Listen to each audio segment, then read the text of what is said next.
You're stuck in traffic. Again, you left 10 minutes early. Still late. Again. You crawl along the freeway every morning, burning fuel, burning time, and the only thing that moves fast is your blood pressure. And every few years they tell us the same story. Perth's getting a transport revolution. More trains, more stations, less congestion. Sound familiar? Now they're saying Metronet will fix everything? A shiny, multi-billion-dollar rail dream that's supposed to make your life easier. But after years of delays, cost blowouts, and broken promises, is this the solution we've been waiting for? Or just another government headline that'll fade like yesterday's news? Let's unpack what's really going on with Perth's massive rail expansion and how it actually affects you. Let's be honest, Perth is built for cars. If you don't drive, you're basically stuck. From Butler to Baldivis, Ellenbrook to Armadale, it's the same story. Endless peak hour traffic, clogged highways, packed buses that never come on time. And trains, too far, too few, too slow. If you don't live near one of the lucky lines, you're back on the freeway with everyone else. We've been told for years that help is coming. Just wait, the rail is expanding. There's a new project that'll change everything. But your reality, late buses, canceled services, line closures that last for months. Nothing reliable, nothing consistent, nothing that actually fits your life. And every time you see another shiny TV ad or a minister at a ribbon-cutting ceremony, you can't help but think, is this really for me or just another PR stunt? They called it a game changer. Metronet, the biggest public transport investment in Western Australia's history. A bold plan to connect the outer suburbs, to give people real choices, to get you out of your car and onto a train that actually works. The promise? Over 72 kilometers of new track, 23 shiny new stations, new suburbs finally connected, commutes cut in half, and a bill that's grown to more than $11.5 billion. The ads told us it was about livability, about affordable housing, less congestion, and better access to jobs. Politicians stood in hard hats and high-vis, grinning for the cameras. They said this would reshape Perth, finally make it feel like a world-class city. And for a while, yeah, it sounded hopeful, but hope only takes you so far. Now that the lines are opening, the real question is, did Metronet actually deliver what it promised? Or are we still standing on empty platforms wondering where the next train is? Alright, let's talk about what's actually been built. The Yanchep rail extension finally opened in 2024. 3 new stations, Alkimos, Eglinton, and Yanchep. It stretches 14.5 kilometers north, one of the fastest growing areas in WA, and look, on paper, it's great. A 49-minute ride from Yanchep to Perth CBD, massive car parks, new roads, even wildlife bridges for the kangaroos. It's slick, modern, but here's the thing. Unless you live near it or have a car to drive to the station, it still might not change your life. Then we've got the Ellenbrook line, opened in late 2024, a suburb that's been promised rail for over a decade, 5 brand new stations, 21 kilometers of track. And finally, people in Perth's northeast can get into the city in under 35 minutes.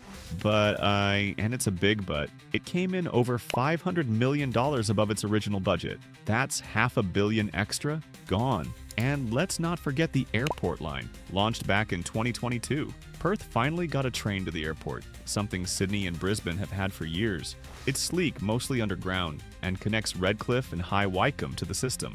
But realistically, how many of us use it more than once a year? Maybe for a holiday? Sure, these are big wins for some suburbs, but if you're still sitting in traffic on Leach Highway or waiting for a bus that never comes, you're probably wondering, where's your win in all this? Now let's talk about what's still missing, because for all the ribbon cuttings and opening day hype, there's a long list of projects that haven't delivered, or just keep getting pushed back.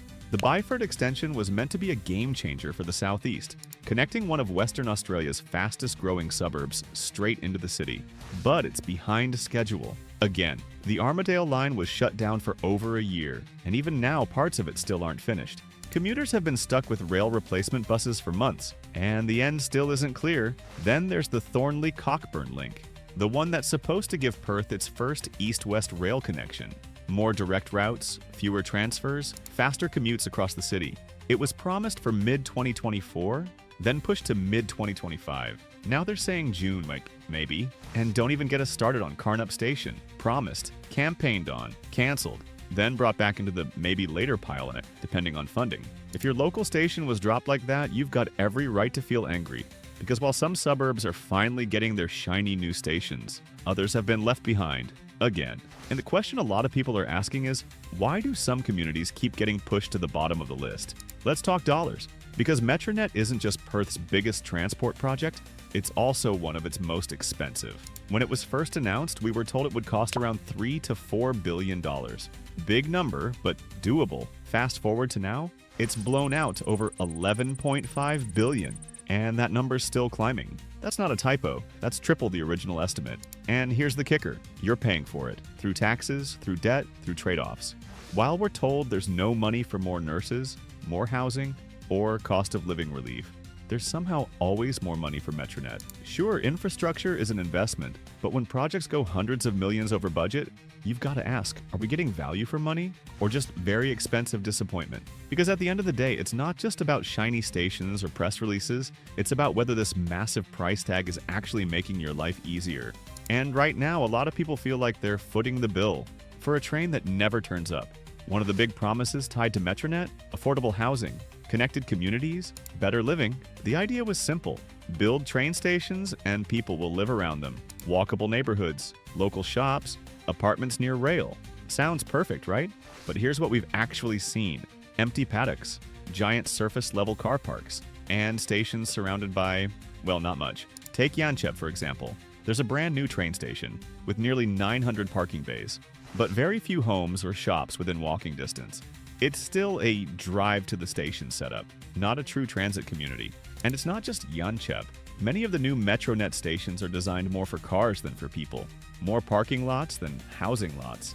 Western Australia's government says it's committed to developing the land around stations. They even launched a nearly $400 million housing push tied to Metronet. But let's be real, progress is slow.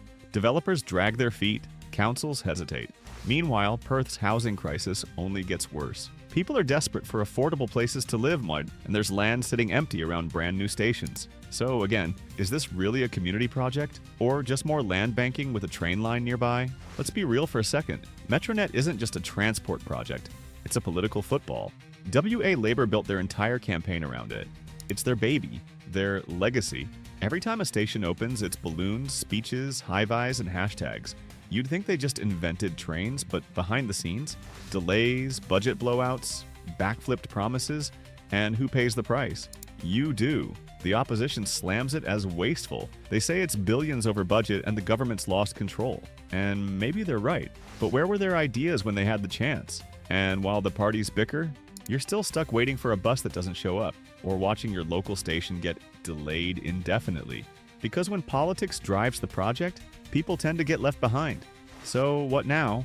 We've spent the money, we've built the stations. But if we don't fix the core problems, we're just laying tracks to nowhere. Here's what really needs to change. Less focus on press conferences, more focus on people. We need real housing near stations, not just car parks and empty promises. We need safe footpaths, bike lanes, and reliable buses that actually connect suburbs to the train. And we need the government to stop playing politics with people's lives and start delivering what was promised. Metronet still has potential. It could genuinely transform Perth, connect the disconnected, ease the pressure on our roads, and give people back their time. But if we keep treating it like a marketing campaign instead of a lifeline, we'll be stuck making the same video again in 5 years. So now the question is, has Metronet made your life easier, or are you still stuck in the same old commute? Drop a comment below. Tell us how Metronet has impacted you.